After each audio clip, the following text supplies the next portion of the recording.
High Commissioner Nandini Singla, Commerce Secretary Anup Adhavan, dear friends from various socio-cultural organizations, members of the business community, representatives of Indian public sector units, fellow Indians, members of the Indian Diaspora. Namaste, Vanakkam, Vandanam, Bonsoir. I have traveled to many countries in my long career as a diplomat and more recent incarnation as the External Affairs Minister. But I must tell you that visiting Mauritius is always different.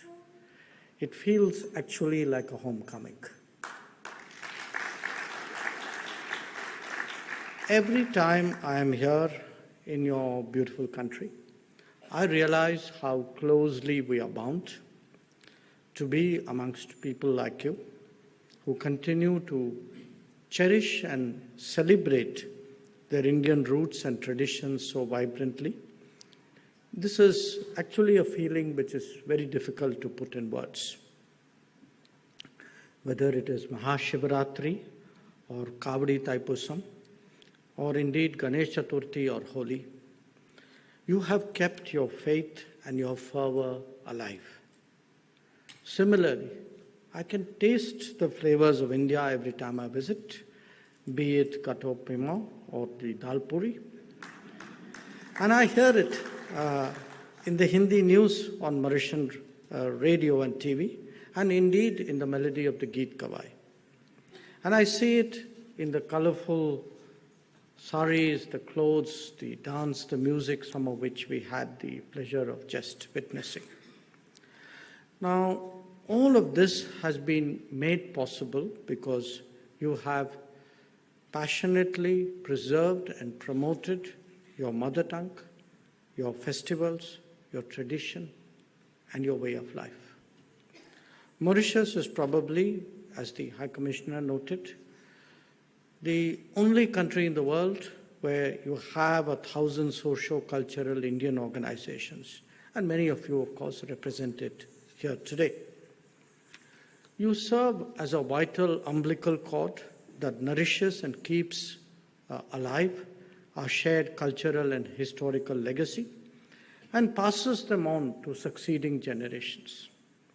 No wonder, as the President of Mauritius reminded me when I called on him, he said there was a reason why Prime Minister Narendra Modi described this as a super special relationship, and you are the reason why. On behalf of the people and the Government of India, therefore, I would like to thank you, not just for keeping your ancestral memories alive in this beautiful country, but also making it a shining example of everything that India stands for: peace, pluralism, shared progress, and universal brotherhood. In other words, our belief in Vasudhaiva Kutumbakam, that the world is one family.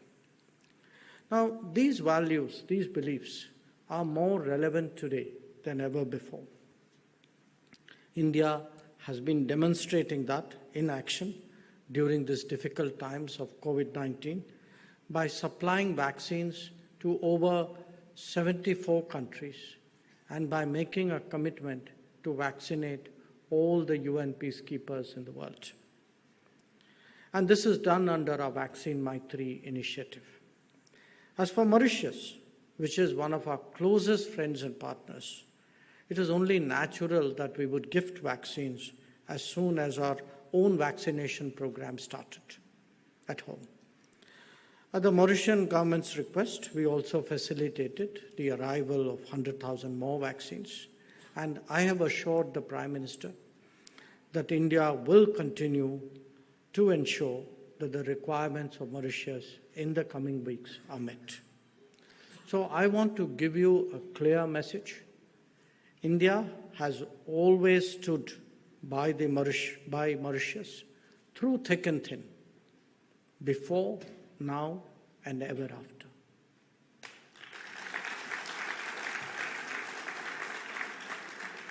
Our ties of the heart are anchored in blood and kinship, religion and culture, language and tradition, and they are indeed the foundations of our time-tested relationship. Today, we have built on this rich foundation and created the edifice of a more contemporary partnership. They are now reflected in our shared values as two nations: democracy, pluralism, individual liberties, peaceful coexistence, and shared prosperity. But these shared values not only define who we are today, they also determine what kind of world we want to bequeath to our future generations. Mauritius and India want the same things: a peaceful and secure world that is based on the rule of law and respect for the sovereignty and integrity of countries, a democratic and equitable global order where all nations and people can prosper, and an environmentally sustainable planet that fosters all life. Mauritius and India are therefore united in the most profound way possible as civilizational brothers and sisters with a shared past, as robust partners working for a better present, and as members playing for the same team to build a promising future. Now, this commitment is evident in our joint development partnerships projects that dot the Mauritian landscape and honor several Indian leaders, be it the Mahatma Gandhi Institute or the Swami Vivekananda International Convention Center. The new Supreme Court building, the ENT Hospital, and the Metro Express now join the list of impactful projects supported by India. And we also see this in the social housing units built with Indian support, as we do in the electronic tablets that are provided to Mauritian school children to bridge the digital divide. The fact that the World Hindi Secretariat aimed at promoting India's official language, Hindi, worldwide, is located in Mauritius testifies to our unmatched linkages.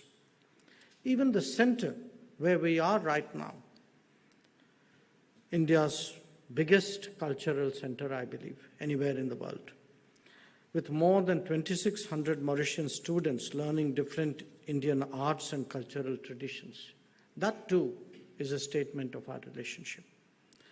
The beautiful performances we saw today, of course, attest to these special bonds. Now, just as we celebrate our shared past, I am happy to tell you that our collaborations in the present and our partnership for the future are also growing more substantive with every passing day. Yesterday, we signed the Comprehensive Economic Partnership Cooperation Agreement, which is known as CECPA. The fact that this is the first trade agreement that India has signed with any African country shows how special Mauritius is for us. We are excited about the tremendous opportunities CECPA opens up for boosting two-way trade in goods and services, as well as investments, which is urgently needed in our post-COVID economies. Earlier today, I was joined by Commerce Secretary and my other colleagues. I met the business leaders of Mauritius and discussed with them how CECPA could contribute to increasing economic activity in Mauritius and making it a hub for Africa. Given our shared commitment to ensuring peace and prosperity in the Indian Ocean region and beyond, we also signed a $100 million soft loan to enable Mauritius to procure an aircraft, a helicopter, and other defense assets that will help to enhance maritime security. I'm happy that India was able to respond swiftly to the unfortunate Wakashio salvage and oil spill containment operations by providing an Indian Air Force plane, specialized equipment, and expert teams. India will always be a trusted and reliable friend in need.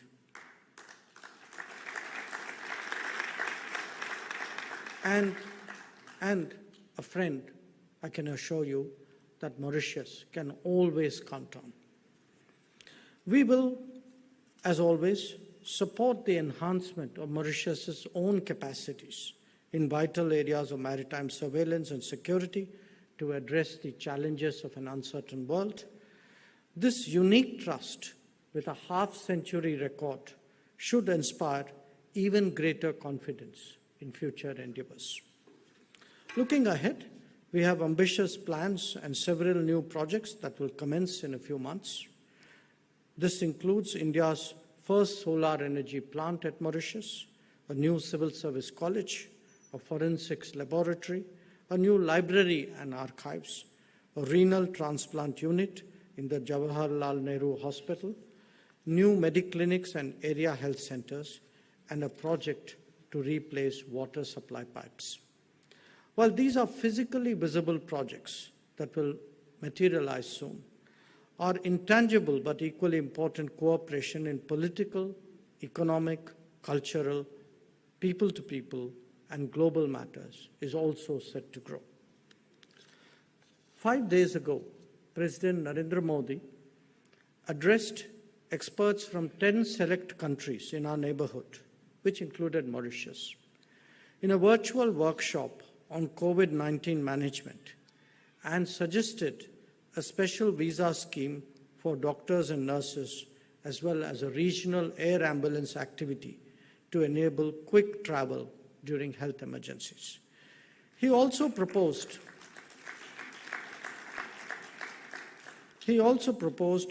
creation of a regional platform for compiling and analyzing data about the effectiveness of COVID vaccines and creating a regional network for promoting technology-assisted epidemiology for preventing future pandemics.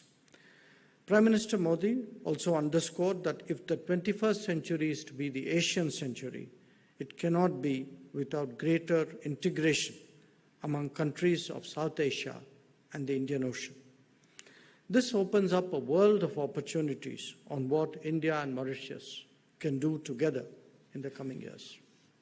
Friends, what touches me deeply every time I visit Mauritius is the pride that the Indian diaspora and Mauritians like you take in India's growth and rise. I had the honor today of inaugurating the new premises, the really impressive premises of the High Commission of India in Mauritius, and I was truly grateful that the Prime Minister graced the occasion. After several decades of working out of rented premises, India now has a modern, energy-efficient and environmental-friendly new chancery and residential complex of its own. This is yet another small but significant expression of Prime Minister Modi's vision of Atmanirbhar Bharat. A Bharat that is self-reliant and at the same time always ready to share its capabilities, its successes, and its prosperity with the world. A Bharat that is not only the world's biggest democracy, but also the world's third largest economy, set to grow by 11.5% this year. A Bharat with 1 billion young people who are eager to soar to greater heights, and a Bharat that believes in Prime Minister Modi's vision of Sagar for the Indian Ocean region, security and growth for all in the region. In this exciting journey of India's rise, our Pravasi Bhartiyas play an important role. According to a latest report, more than 200 Indian origin persons occupy top leadership positions in at least 15 countries of the world. Though I must say Mauritius sets an example. Your invaluable contribution to our nation building, your role as a living bridge between India and your countries of domicile, and the laudable reputations you have earned by the dint of your hard work, competence, and assimilation have all helped fly the Indian flag higher in different parts of the world. I thank you today on behalf of all Indians for your outstanding contribution to Mother India. I invite you and all the socio-cultural organizations and businesses present here and those to whom you would communicate this message, to reach out to us with any ideas, proposals, suggestions, feedback that you may have to help us advance further on this shared path. Like India, Mauritius is a shining example of how a multi-ethnic, multi-linguistic, and multi-religious country can not only become a vibrant and successful democracy, but also have a thriving, high-performing economy. We in India admire the leadership, the hard work, grit, and determination of the Mauritian people in achieving the miracle of transforming a poor single-crop country into a high-income country in a span of just 52 years against all odds, whether it is lack of raw material, capital, know-how, or access to markets. Today, Mauritius is categorized as the leading democracy in Africa with the highest Human Development Index, the most easy place to do business in the continent, and the highest transparency according to Transparency International's latest report. Mauritius has shown the world that with the right kind of human capital, anything is possible, and I think all of us in India salute you for that.